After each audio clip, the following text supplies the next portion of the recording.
Halo teman-teman investor semuanya, ketemu lagi dengan Roy di sini. Buat teman-teman yang bertanya, Bang, BRI lagi nggak bosan? Oke, ini video terakhir saya pembahasan mengenai BRI di tahun ini, karena toh juga udah deket. Tapi kenapa saya ingin bahas? Karena akhirnya jaringan pertama saya untuk buy ke BBRI hit juga.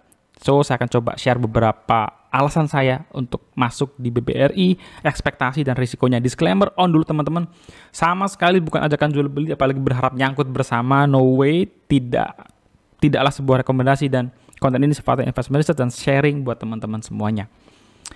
Minggu lalu saya posting, kita pingin cari company yang masih sama, cuman harganya lebih murah. Untuk sekedar informasi aja, buy pertama saya di BBRI adalah di bawah 4.200, yang kejadian juga di sepanjang minggu ini ya. BBRI mampir di bawah 4.200 dan saya putuskan untuk masuk di pembelian pertama di angka sekitar itu. Lalu apa alasannya saya memutuskan masuk di BBRI? Apakah ini masih company yang sama?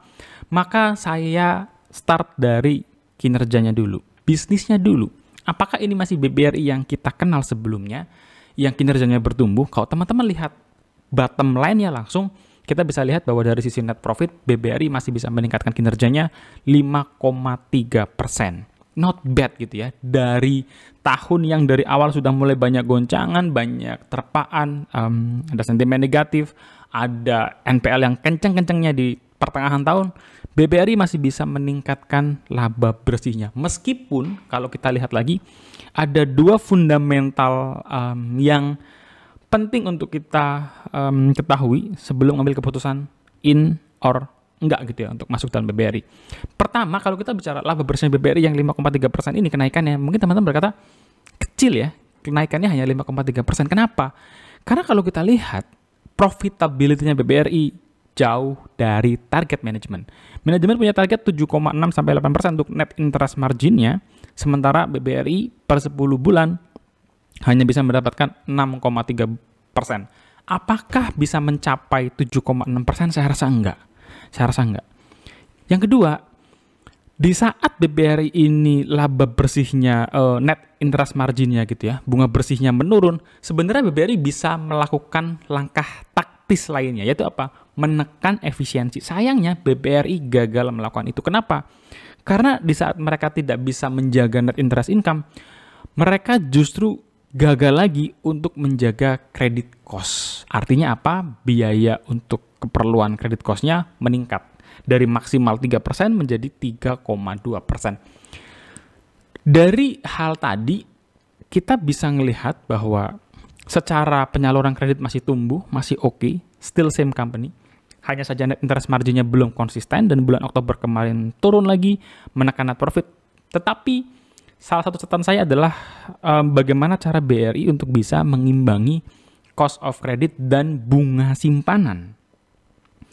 Saya nggak capture lagi ya teman-teman. Teman-teman kalau penasaran dengan bunga simpanannya berapa ke berapa, persentasinya, angkanya itu, silahkan tonton video saya pembahasan tentang BBRI. Saya sudah masukkan di sana sebenarnya. Jadi BBRI ini si bunga simpanannya atau bunga yang harus dibayar kepada nasabah karena mereka naruh deposit di situ naik 2 kali lipat gitu ya. Efeknya cost of creditnya juga naik juga. Kenapa ini terjadi? Buat saya salah satu triggernya adalah dividen BBRI yang terlalu besar di tahun 2024. Menurut saya itu berpengaruh. Jadi kalau teman-teman beranggapan bahwa oke, BBRI sekarang minus, tapi saya berharap dividennya kencang lagi, menurut saya malah jangan.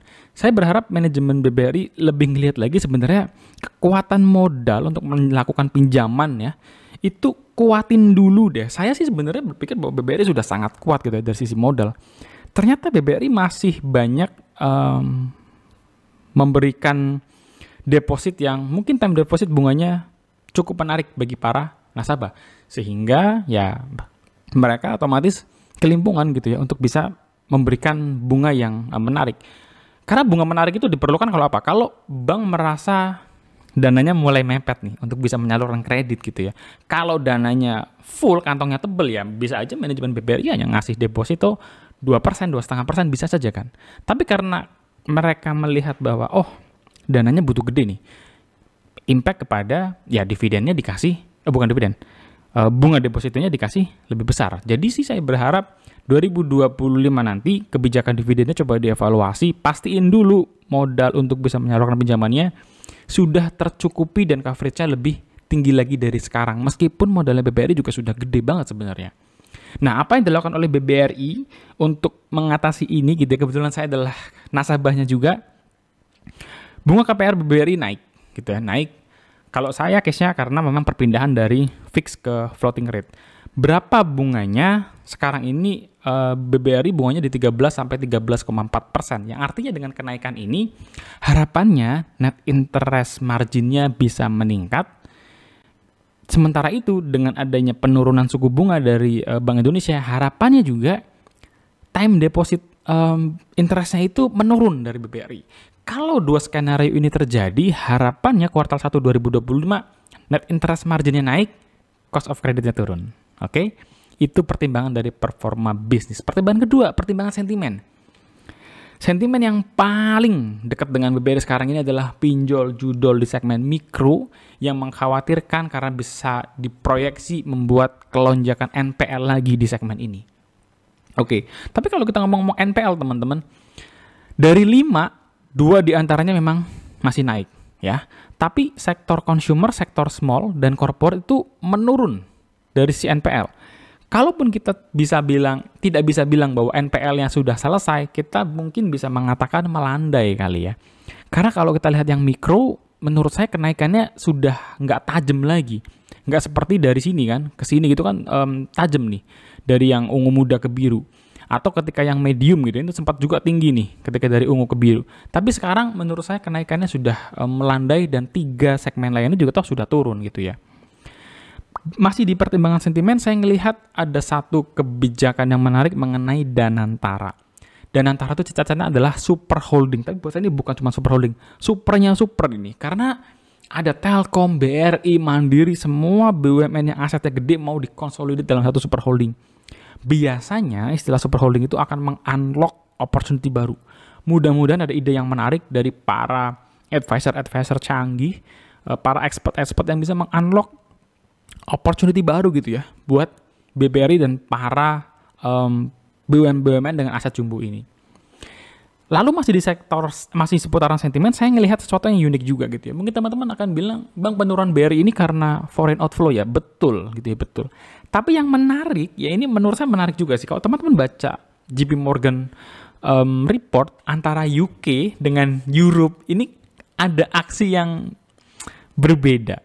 JP Morgan UK dia jual BBRI. Banyak jualnya jumbo.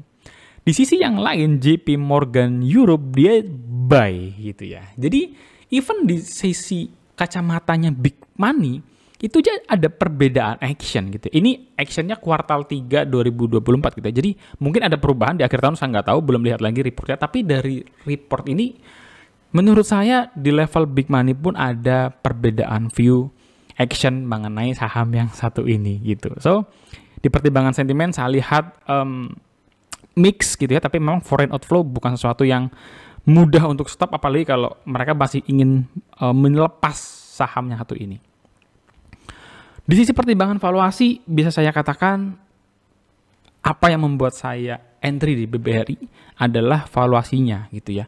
Valuasi yang too cheap to ignore, yang buat saya terlalu murah untuk mengabaikan valuasi BBRI saat ini. Di area yang mendekati min PI 5 tahunannya, secara min PI. Secara PBV juga min PBI di bawah sedikit ya gitu ya. Min PBV-nya 5 tahunannya. Jadi saya melihat BBRI secara valuasi sudah cukup murah. Saya tidak bilang ini area yang semurah-murahnya seperti ketika pandemi BBRI dibawa ke 2.500 gitu ya. Karena butuh faktor fear yang besar banget. Sementara sekarang ini saya ngeliat faktornya bukan fear yang seperti itu. Fear pandemi itu fear yang benar-benar luar biasa karena BBRI aja dibawa sampai ARB. Sampai ARB-nya dibatasi jadi 7% gitu ya. Jadi faktor fear dan ketidakpastian saat pandemi menurut saya dengan kondisi yang sekarang jauh berbeda. Saya tidak melihat atau tidak merasakan fear itu di market saat ini gitu. Saya nggak tahu teman-teman feel-nya seperti apa. Nah, meskipun demikian kalau kita beranggapan bahwa karena big money sedang coba buru-buru exit dari BBRI sekarang ini, toh tadi kita ngelihat bahwa Di level big money pun ada yang ngambil, ada yang jual gitu ya. Jadi buat saya sih sekarang saya lebih ngelihatnya adalah faktor rebalancing aja sih dari para big money ini gitu ya. Dan mereka punya strategi masing-masing, kita juga punya strategi masing-masing. Kita nggak perlu bener-bener follow mereka ya, dan kita juga bisa melakukan action sesuai dengan apa yang kita ekspektasikan terhadap saham. Nah, berapa target?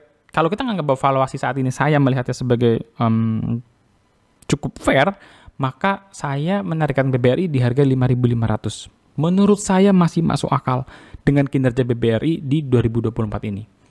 Nah, pertimbangan risikonya apa kalau kita melihat Bank BRI sekarang ini? Teman-teman mungkin melihat kayak beberapa saham yang menjadi giant downfall gitu ya.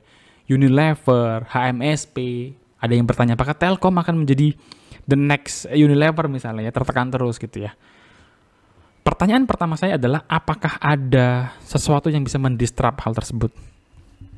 Unilever stuck, produk-produk lokal kemudian naik daun. Telkom terancam oleh Starlink. BBRI saya nggak ngelihat ada sesuatu yang bisa mendisrupt BBRI dalam waktu dekat. Bank digital not even close kalau menurut saya. Yang kedua, penurunan BBRI karena faktor rebalancing. Di level big money pun perbedaan pendapatnya juga ada. So kita sebagai retail sesuaikan aja dengan strategi kita masing-masing. Gimana caranya bisa masuk pelan-pelan aja gitu ya. Kalau all in sudah pasti potensi nyangkutnya gede. Tapi kalau teman-teman beli bertahap, saya rasa kita bisa dapat harga yang cukup bagus untuk nyaman hold saham ini dengan target yang masih masuk akal. Dari sisi rating, dengan beberapa pertimbangan tadi, bisnis buat saya nggak ada isu dengan BBRI. Finansial, saya kasih nilai A- karena dividennya yang menurut saya memberatkan laju BBRI di tahun ini gitu ya, tapi selebihnya sebenarnya oke, saya juga menikmati hasil dividennya. Momentum yang paling kurang, paling payah saat ini karena memang foreign flow bukan sesuatu yang mudah selesai, dan memang itu dibutuhkan gitu ya, untuk menggairahkan market gitu ya.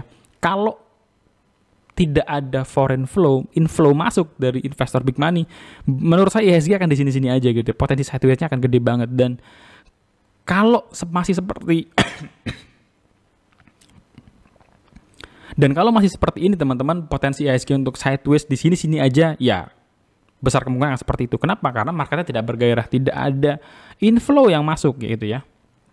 Dari sisi risiko buat saya juga tergolong emiten yang low risk, jadi saya kasih rating A-. Yang paling penting saat kita masuk di saham seperti BBRI ini, pertama adalah jangan berharap saham BBRI ini akan kasih kita return bagger gitu ya. Mungkin bisa, teman-teman hold misalkan 10 tahun lagi mungkin bisa. Kalau saya lebih melihat ini sebagai short term action saya dari saham BBRI dengan target 5.500. Yang mana kalau saya punya di average akhir, misalkan di bawah 4.000 atau 3.800, atau even di harga entry saya sekarang masuk, returnnya itu di atas 30%. Dan return di atas 30% menurut saya sudah sebuah good deal. Ini buat saya dan buat teman-teman mungkin berbeda gitu ya. Nah, apakah return 30% itu return yang masuk akal? Menurut saya iya, karena investor mendapatkan return tahunan yang konsisten bertahun-tahun. Kalau teman-teman bisa dapat 30% aja itu udah sangat bagus gitu. Itu kan returnnya Warren Buffett selama berapa tuh, dari tahun 1970-an sampai 2018 di angka segitu. Jadi kalau kita bisa dapat BBRI angka segitu, menurut saya sih ya it's good deal gitu ya. Nah, itu kembali kepada bagaimana teman-teman melihat atau punya ekspektasi terhadap return dari hasil investasinya. So, itu dia teman-teman alasan saya untuk mulai entry di BBRI. Jangan diikutin mentah-mentah, analisa lagi, evaluasi lagi, sesuaikan dengan strategi kalian masing-masing. Dan ingat, ini bukan pembelian saya yang all in. Saya selalu cicil-cicil, beli santai aja. Saham yang bagus sudah murah, apakah masih bisa lebih murah lagi? Bisa banget, namanya market. Saham sudah murah pun masih bisa dikarek turun lagi. Tapi apapun itu nggak ada yang tahu, pasti di market. Kita siap-siap sesuai dengan strategi kita masing-masing. Sampai ketemu guys di next video. Komen bahas saham apa lagi setelah ini. Saya punya satu saham yang juga akan saya posting setelah dari saham BBRI ini. Kalau kalian punya request, tulis juga di kolom komentar. God bless you guys. Sampai ketemu. Bye-bye. Yuk sayang.